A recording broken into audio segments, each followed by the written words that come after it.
Y'all renovations don't look like this, though.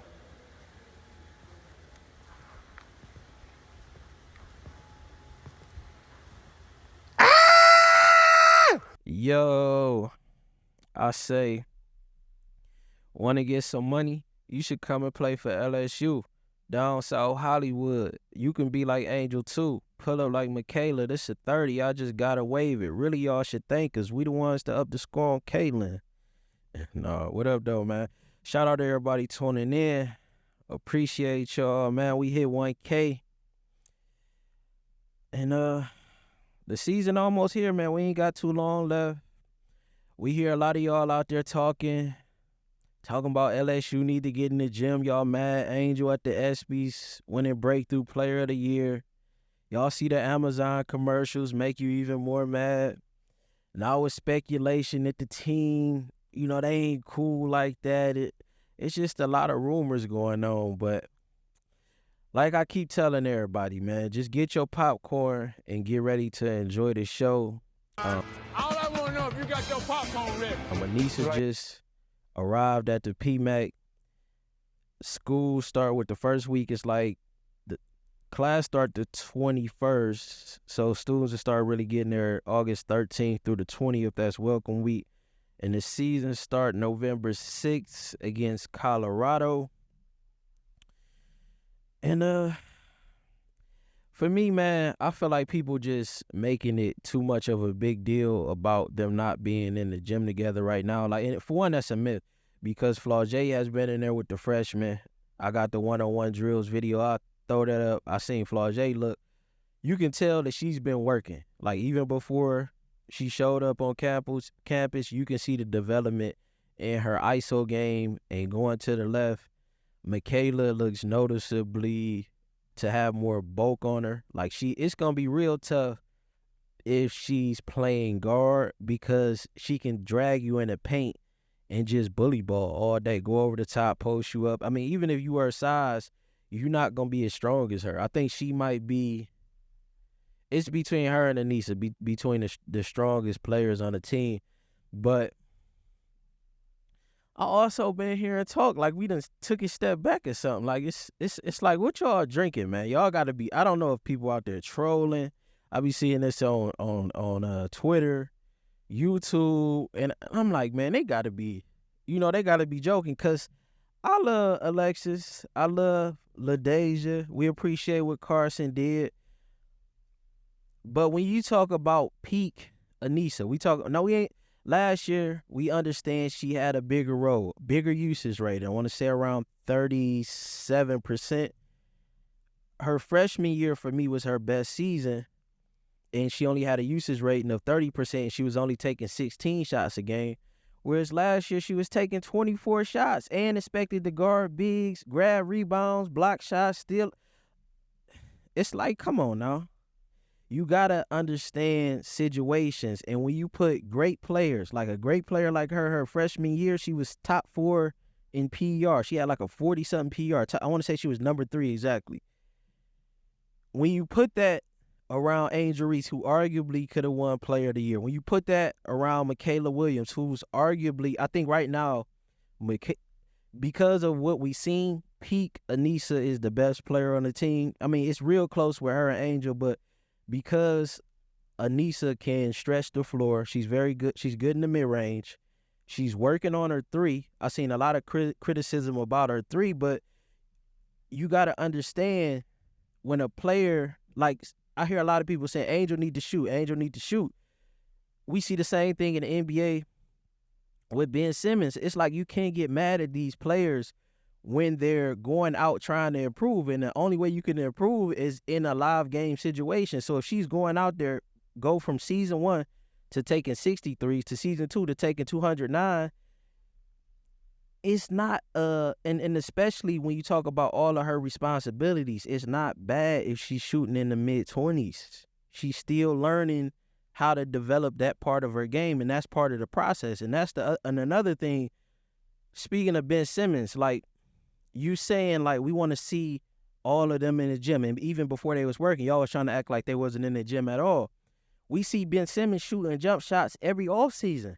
But when we get to the real season, it don't mean nothing. So y'all need to kind of tone down on that. It's not all about what you see. I could show you something, go to the gym for 2 minutes, put it on TikTok, put it on Instagram, and not work out for the rest of the day. So it really don't matter what you see. At the end of the day, when the season starts, the work gonna show. We gonna see who been doing what.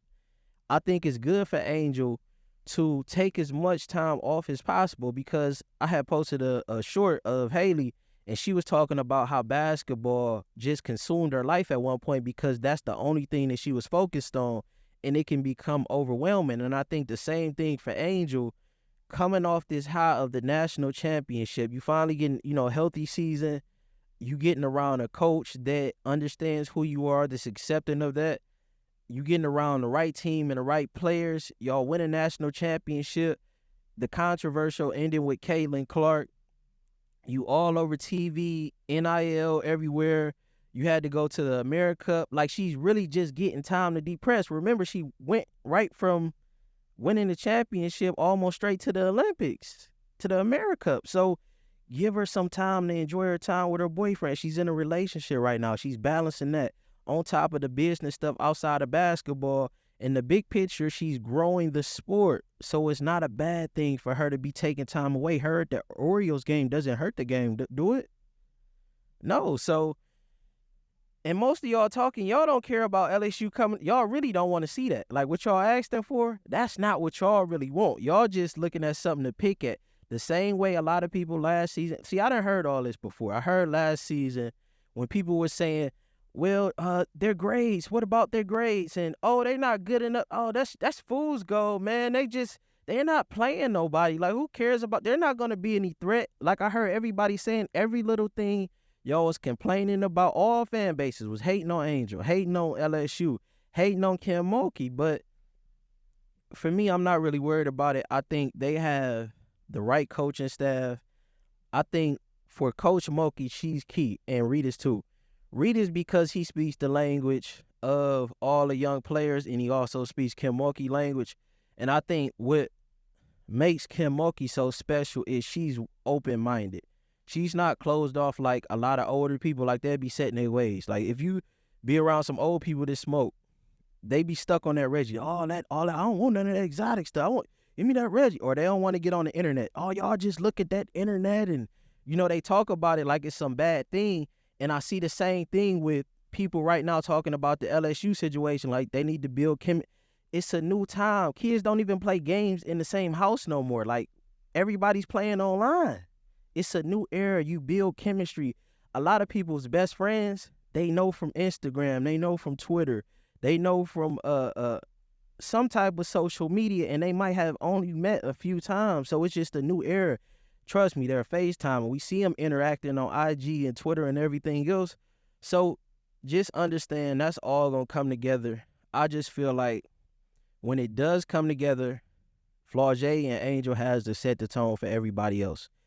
We are Hollywood. We the Beatles. We the Heatles. We the new Fab Five. When we outside, but when we inside the locker room and when we inside the gym, it's Spurs culture. It's Patriots culture.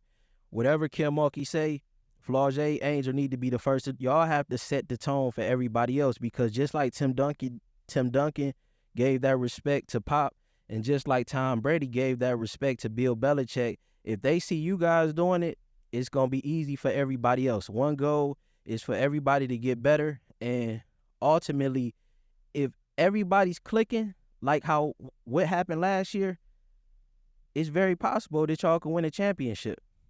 For me, the biggest threat, as we all understand, is what was the big threat last year? South Carolina. Because of their size, they got 2-6-7 players now. And it's not like it's not a counter. We've seen what three-point shooting can do and what great guard play could do for you against a team like that. And I think it's going to be important for LSU to kind of not try to put training wheels on Mikaylah. And I say you'll do that by putting her on the bench. I think you throw her right into the fire with a lineup like Haley, LaZhia, Mikaylah, Angel, and Samaya. And bring Aneesah. And like I said, I feel like Aneesah is the best player right now but bring that firepower off the bench. You need Mikaylah to learn how to break down defenses. And I'm not saying that she can't already, but you need her almost in a similar bag like Caitlin Clark, to where she was picking apart the pick and roll, and South Carolina was guarding it wrong because they was pressing 2 up and leaving Cezanne to cut down. But you need her to be somewhat of a similar level threat. Now, she might get it in different ways. I look at her game more like Sabrina. I want her to abuse picks like Sabrina. I think that she can have an all-around impact like Sabrina. I think she has a better handle. I would compare her more to a Gray in regards to her handle and her flashy passes and her ability to destroy players on the island and close. I think she has that same ability as Chelsea Gray, and I think her defense is like a Jackie Young. So her ceiling is through the roof. It's just pulling that potential out her and putting that responsibility on her early. Like, we want, you know how Wade gave the ship to LeBron? I feel like the LSU players, even though they're older, even though they're getting ready to go to the league, they need to give her the keys to the ship. Let her really run the show and do her. I think she operates best when she's isoing from that left side. When she's up top, I think she should destroy the picks. Just abuse them.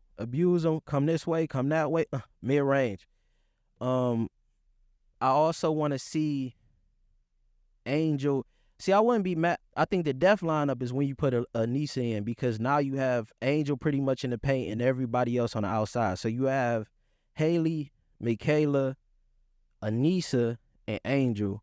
So it's more spacing. And this is probably a lineup. I'm not trying to go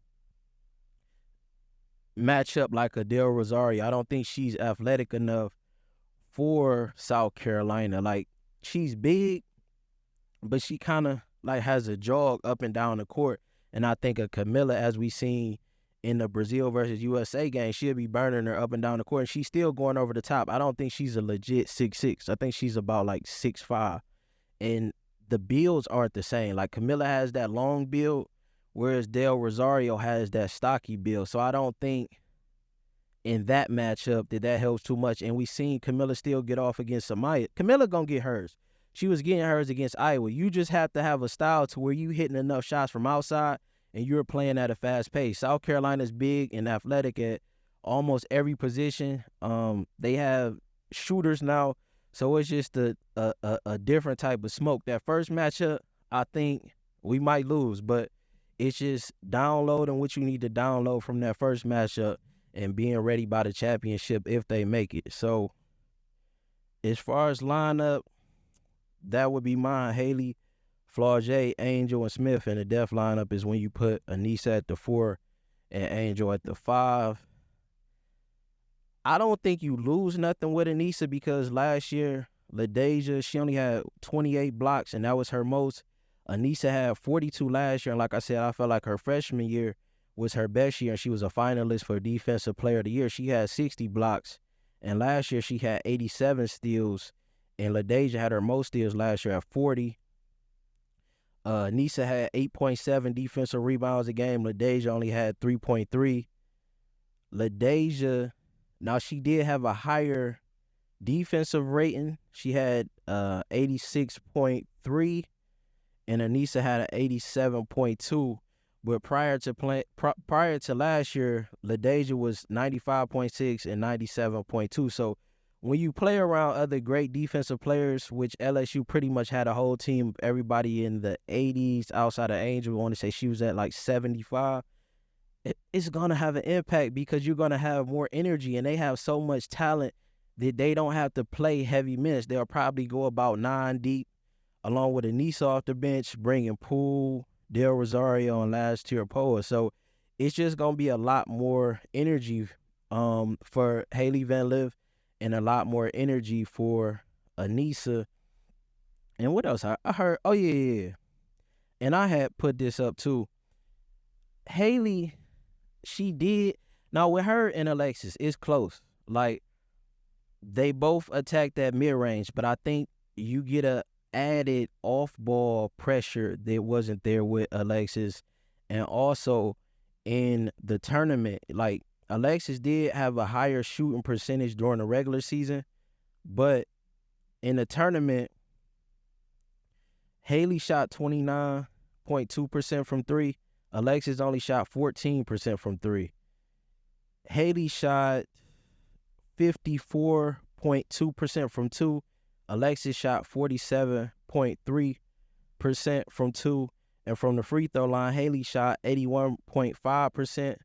And from the free throw line, Alexis shot 76%. So I think in big games, and we're seeing Haley have success in these 3v3 tournaments. She won gold with Cameron Brink, and she just won gold again. And that's working on that ISO type game. So you're getting a threat off ball and a very efficient player in big games. And last year was a down year for her. She had a higher usage rate than the previous 2 years. And it'll go down like those other years because she's surrounded by so much talent. So I think her shooting efficiency will jump back up like it was prior to years before last. So, look, man, it's a lot of people concerned. It's a lot of fear-mongering going on around LSU. The only thing I can tell you is get your popcorn. Angel going to be on campus soon. Don't worry about it. The team just has to stay together. The coaching staff is great. Everybody's in tune. Everybody's on the same page. And just look forward to a great season. I mean, what they're doing for the sport, you might not be able to take in right now because it's something new. That's why I don't really get mad at people, because it's something new. But when the season come, I think everybody going to enjoy what they see. And just know it's more coming. And that's what I would be focused on also. That 2024 class is some key players that I'm looking at, but specifically Jelani Cambridge, who I think can be a Alexis Morris with a solid foundation.